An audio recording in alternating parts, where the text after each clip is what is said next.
नमस्कार, 9 की 9 खबर में आपका स्वागत। मैं राहुल ओझा आपके साथ। पटना से बड़ी खबर है। आज हाईकोर्ट में जातीय गणना पर सुनवाई होगी। जातीय गणना पर आज फैसला आ जाएगा, बड़ा फैसला आ सकता है। तो पटना से खबर आपको बता रहे हैं, जहां हाईकोर्ट में जातीय गणना पर आज सुनवाई होगी। जातीय गणना पर आज फैसला आ जाएगा। 4 मई को हाईकोर्ट ने जातीय गणना पर रोक लगाई थी। बता दें कि बीते 4 मई को हाईकोर्ट ने जातीय गणना पर रोक लगाई थी। आज सुनवाई के बाद फैसला आने की उम्मीद जताई जा रही है। अमित हमारे सहयोगी जुड़े हैं इस पूरी खबर पर। अमित, हाईकोर्ट में जातीय गणना पर आज सुनवाई, क्या लगता है, क्या हो सकता है, किस तरीके का फैसला आ सकता है कोर्ट से? देखिए, ये कहना जल्दीबाजी होगा कि किस तरह से फैसला आएगा, क्योंकि ये न्यायालय का मामला है और न्यायाधीश ही तय करेंगे कि वो फैसला क्या लेते हैं। लेकिन सबसे बड़ी बात है कि आज का दिन बड़ा दिन है और जातीय जनगणना के मुद्दे को लेकर के सरकार ने कोर्ट से अर्जी लगाई थी, जल्द सुनवाई करने की अर्जी लगाई थी, जिसे 4 मई को कोर्ट ने खारिज कर दिया था। और उसके उसी दिन ये तय हुआ था, उसके एक दिन पहले 3 मई को कि 3 जुलाई को जो है ये जातीय जनगणना की सुनवाई जो है वो पूरी होगी और उसी दिन जो है निर्णय आ सकता है। तो ऐसे में आज चाहे वो सरकार पक्ष हो या याचिकाकर्ता, दोनों तरफ के जो लोग हैं वो आज कोर्ट की तरफ उम्मीद भरी नजर लगाए हुए हैं कि कोर्ट उनके हित में फैसला दे। हालांकि कोर्ट तय करेगा कि फैसला किसके हित में होगा, क्या जातीय जनगणना जो है वो आगे बहाल रहेगी या जो रोक है वो कंटिन्यू उसे कोर्ट कर देगी। तो फिलहाल 80% जो है जातीय जनगणना का काम पूरा हो चुका है। इसका हवाला जो सरकार के वकील हैं उनके तरफ से दिया गया था, लेकिन कोर्ट इससे सहमत नहीं था। कोर्ट ने साफ तौर पे कहा था पिछली सुनवाई के दौरान कि देखिए ये मसला जो है वो लोगों का अपना अधिकार का हनन से जुड़ा हुआ मामला है, तो इस पर इस तरह से जल्दीबाजी में कोई फैसला नहीं लिया जा सकता है। और दोनों पक्ष के वकीलों की जो दलील थी उसे कोर्ट ने सुना और सुनने के बाद ही कोर्ट ने जो है ऑर्डर रिजर्व रखा था और 3 जुलाई यानी कि आज का दिन निर्धारित किया था कि 3 जुलाई को कोर्ट इस पर पुनः सुनवाई करेगी और सुनवाई के बाद कोर्ट का जो निर्णय होगा वो सामने आ सकता है। तो आज उम्मीद है कि आज कोर्ट की जो सुनवाई है वो पूरी होगी और दोपहर बाद यानी कि 2 बजे के बाद जब कोर्ट बैठेगी तो ये निर्णय कोर्ट की तरफ से सामने आएगा। जी चलिए अमित, शुक्रिया जानकारी के लिए आपका। मुजफ्फरपुर से बड़ी खबर है, जहां भाई ने भाई की हत्या कर दी है। भाई ने गला रेत कर हत्या कर दी है। आपसी विवाद में इस हत्या की घटना को अंजाम दिया गया है। तो भाई ने भाई की हत्या की है। मुजफ्फरपुर से ये बड़ी खबर आपको बता रहे हैं। भाई ने गला रेत कर हत्या कर दी है। आपसी विवाद में हत्या की बात तो सामने आ रही है। महमदपुर भोपत गांव की यह घटना बताई जा रही है। बरियारपुर ओपी इलाके का यह मामला है। पुलिस मामले की छानबीन करने में जुटी हुई है। बताया जा रहा है कि आरोपी मोहम्मद मुबारक ने अपने बड़े भाई मोहम्मद गफ्फार की गला रेत कर हत्या की है। गफ्फार दुर्गापुर से लौटा ही था, तभी सोए अवस्था में ही भाई ने उसकी जान ले ली। घटना के बाद फिलहाल आरोपी मोहम्मद मुबारक फरार है। पुलिस उसकी पत्नी को हिरासत में लेकर पूछताछ कर रही है।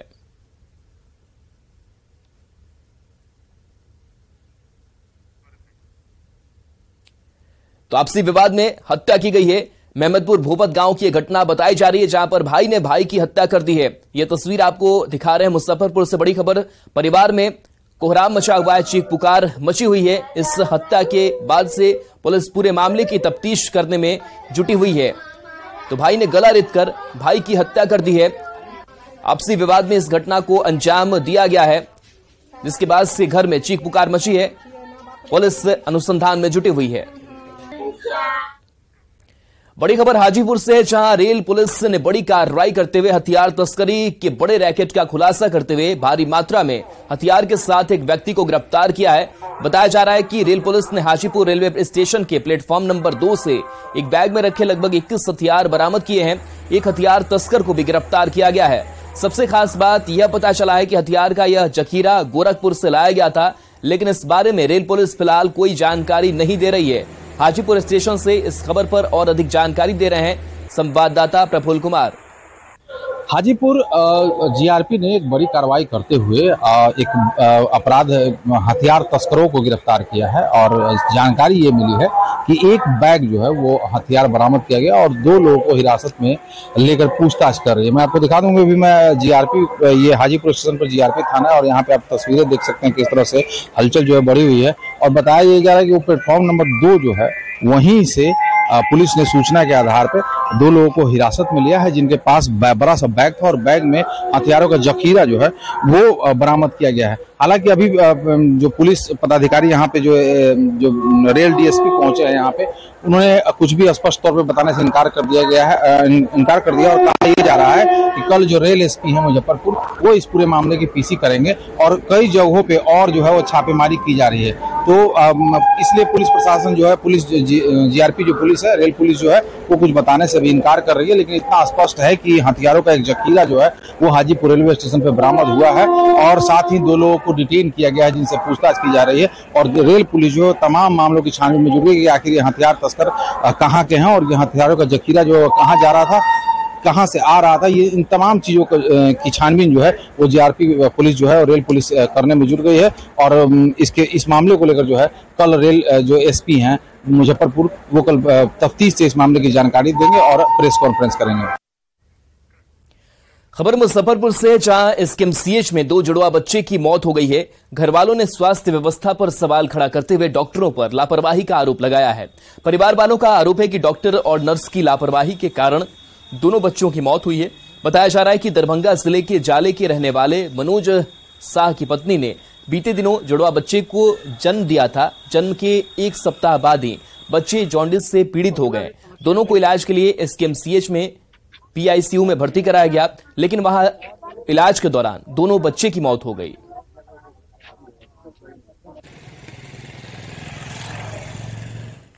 जब जाता है तो कहता रात भर आता नहीं है, सुबह फिर आता है। सुबह में आज क्या हुआ कि फिर हम लोग को बाहर निकाल दिया है।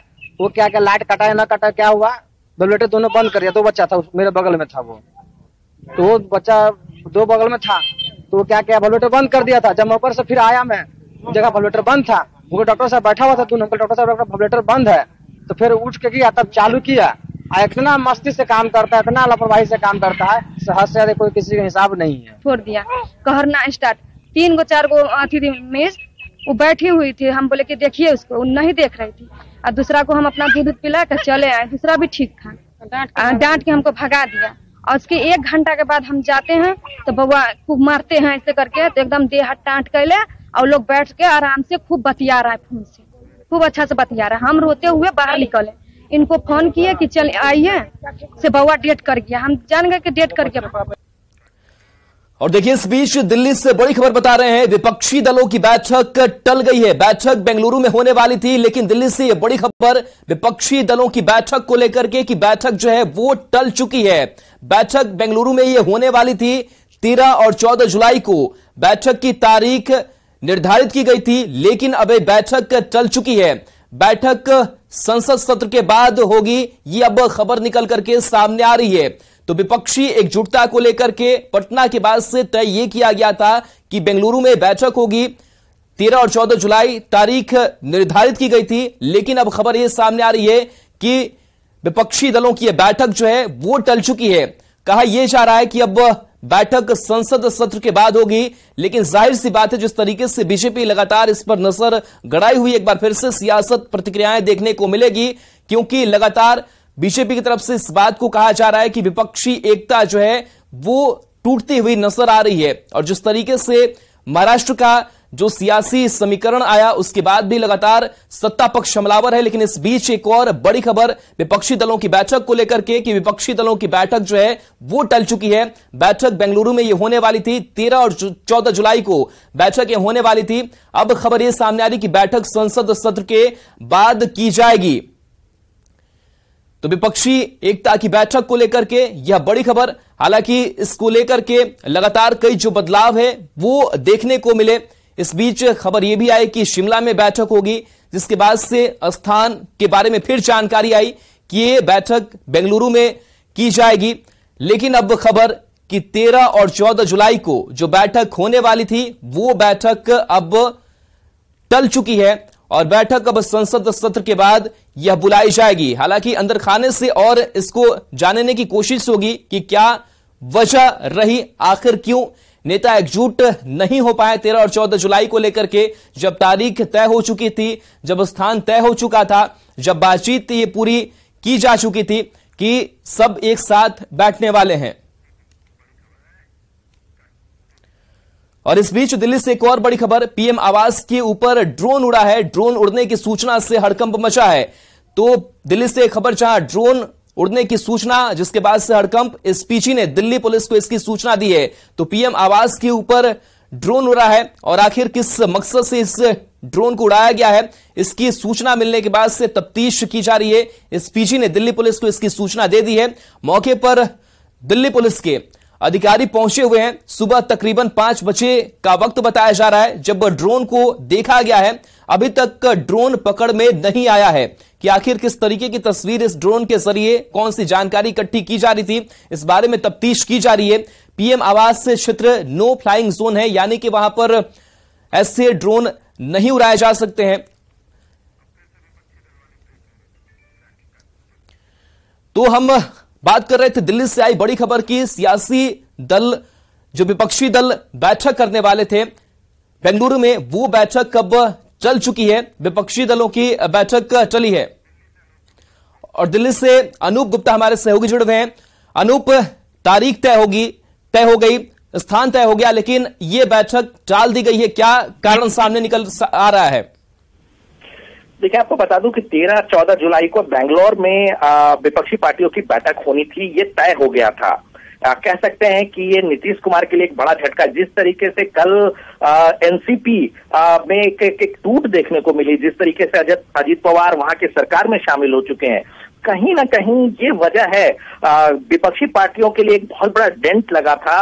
हालांकि आपको बता दूं कि अभी जिस तरह से केसी त्यागी ने कंफर्म किया है, उनका कहना है कि चूंकि पार्लियामेंट सेशन, मानसून सत्र शुरू हो रहा है, इसकी वजह से इस बैठक को टाला गया है। लेकिन कहीं ना कहीं विपक्षी खेमे में जरूर हलचल थी, विपक्षी खेमे में जरूर ये मायूसी थी कि आखिर जो विपक्ष की एकजुटता देखने को मिली थी पटना में, उसमें डेंट लगा था। देखिए, प्रफुल्ल पटेल जो पटना में वो विपक्षी पार्टियों की बैठक में शामिल हुए थे, लेकिन वो अलग हो चुके हैं। तो कहीं ना कहीं एक सावधानी बरतते हुए विपक्षी पार्टियों ने इस बैठक को टाला है, क्योंकि अगर अगली बैठक अगर होती और उसमें संख्या कम होती, पार्टियों की संख्या कम होती, तो कहीं ना कहीं ये नुकसान होता और एक मैसेज जो है वो गलत जाता।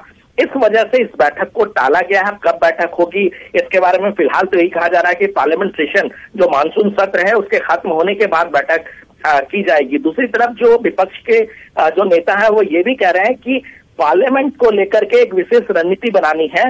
इसको लेकर विपक्षी पार्टियां जो है वो पार्लियामेंट पर स्ट्रेटजी बनाएगी और वहां बैठक करेगी और सरकार को घेरने की पुरजोर कोशिश करेगी। लेकिन जिस तरह से बैठक को टाला गया है, ये कह सकते हैं कि एक सावधानी बरतते हुए विपक्षी पार्टियों ने इस तरह का फैसला लिया है। जी, चलिए, शुक्रिया अनूप जानकारी के लिए आपका। चलिए बढ़ेंगे आगे। कोडरमा में तिलैया में पारिवारिक विवाद घर से सड़क पर पहुंच गया है। बीच सड़क पर सास, बहू और ननद भिड़ गए और जमकर मारपीट हुई। आसपास के लोगों ने बीच बचाव कर तीनों को शांत करवाया, जिसके बाद बात थाने तक पहुंची। पीड़ित का कहना है कि ससुराल वाले उसे प्रताड़ित करते हैं और उसके बच्चे को उससे छीन रहे हैं। जब वो अपना बच्चा नहीं दे रही है तब उससे मारपीट की जा रही है। फिलहाल पुलिस सभी पक्ष को सुन रही है।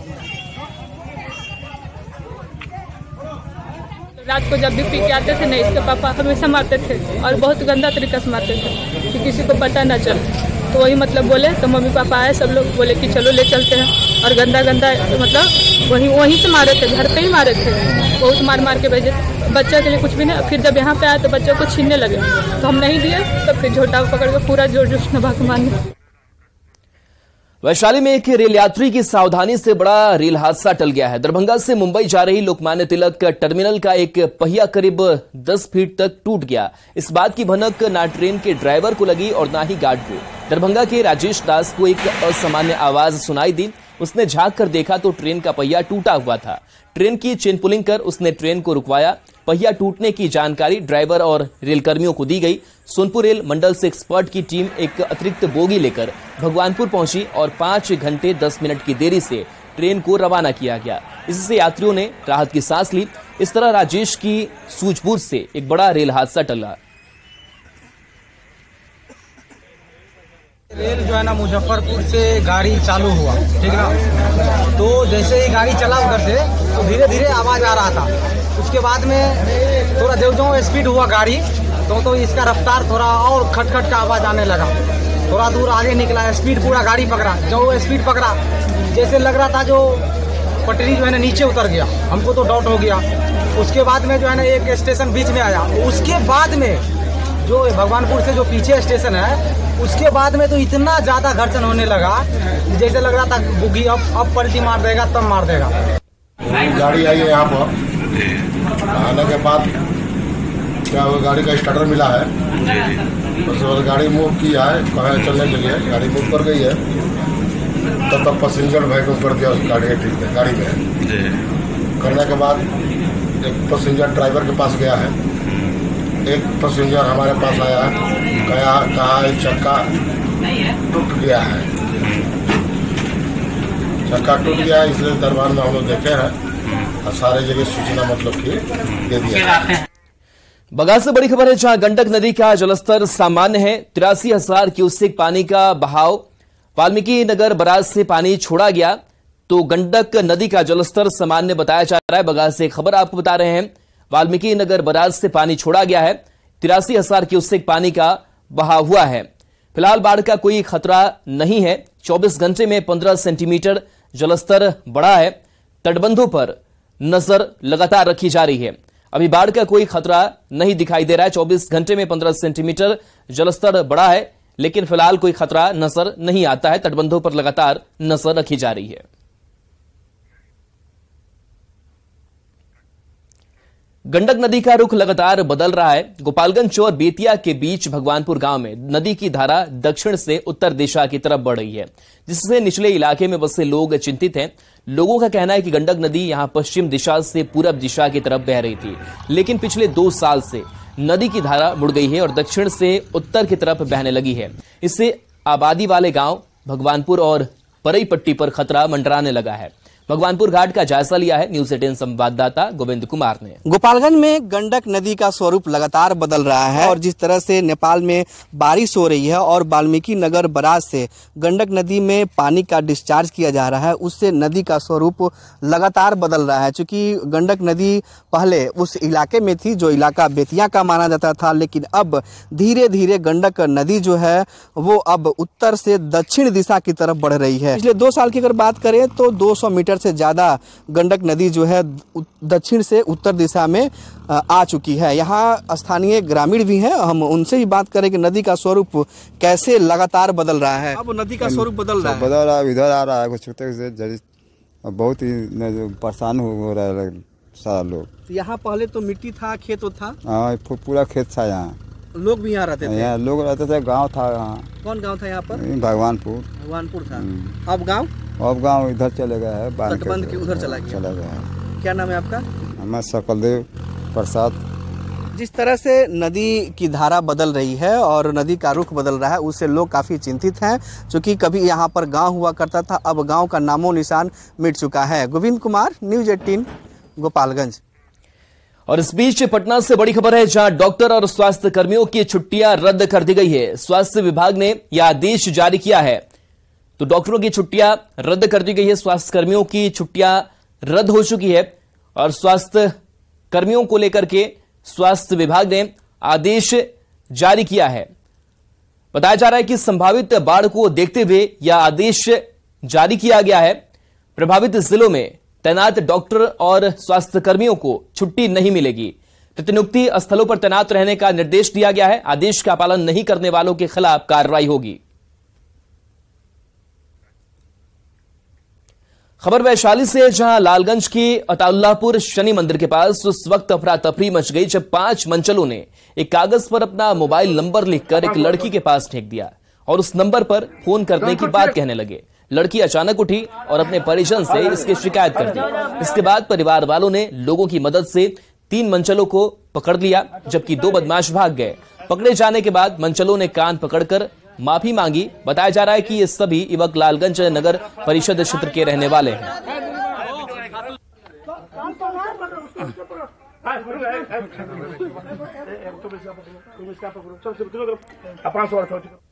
तो देखिए, लड़की से इन लोगों ने मोबाइल नंबर की लेन देन की कोशिश की, जिसके बाद से ऐसी सजा उठक बैठक लोगों ने कराई है।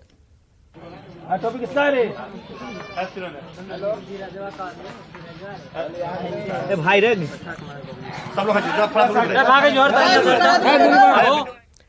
श्रावणी मेला को लेकर प्रशासन की पूरी तैयारी है। जिला प्रशासन की तरफ से देर रात बीएड कॉलेज प्रांगण में डीसी और एसपी ने अधिकारियों को जरूरी दिशा निर्देश दिए और सभी से ड्यूटी अच्छी तरह से करने की अपील की। देवघर श्रावणी मेला का उद्घाटन आज झारखंड बिहार की सीमा दुम्मा में होगा। इसके बाद कांवरियों के लिए बाबा नगरी का द्वार खोल दिया जाएगा। कृषि मंत्री बादल पत्रलेख मेले का उद्घाटन करेंगे। श्रावणी मेला शुरू होने से पहले ही बाबा नगरी में कांवरियों का आना शुरू हो गया है। भक्त 4 जुलाई से बाबा बैद्यनाथ को अर्घा के माध्यम से जल चढ़ाएंगे। श्रावणी मेला 2023 का उद्घाटन राज्य सरकार के माननीय मंत्री कृषि मंत्री महोदय बादल जी के द्वारा किया जा रहा है।